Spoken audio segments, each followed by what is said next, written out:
మనుషుడు రొట్టె వలనే మాత్రమే కాదు గాని దేవుని నోట నుండి వచ్చు ప్రతి మాట వలన జీవించును. మనము జీవించడానికి లేఖనములు చాలా అవసరం. గట్టిగా స్తోత్రం చెప్పండి. హల్లెలూయా. మన బ్రతుకు సరిగ్గా ఉండటానికి, మనం బ్రతకడానికి దేవుని వాక్యం యొక్క సత్యం ఎంత అవసరం అండి.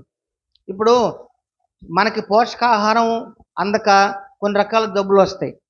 మనం ఏం తెలుసుకోవాలంటే, ఈరోజు మనం ఏం గ్రహించాలంటే, ప్రభువా నేను ఒకవేళ సరిగ్గా తిండి తినకపోయినా, నాకు పోషకాహారం లోపంగా ఉన్నా సరే, నేను బతికేది దాంతోనే కాదు కదా, నీ మాట ద్వారా కూడా బతుకుతాను. కాబట్టి ఒకవేళ శరీర సంబంధమైన ఆహారంలో లోపమేమైనా ఉందేమో, దాని ద్వారా ఎలాంటి జబ్బులు రాకుండా నీ మాట ద్వారా నాకు ఆరోగ్యం దయచేయండి, నీ మాట ద్వారా నేను బ్రతికే కృపను దయచేయండి మనం ప్రభు దగ్గరే ప్రార్థన చేయాలి. స్తోత్రం చెప్పండి గట్టి. హల్లెలూయా. అర్థమవుతుందండి. శరీర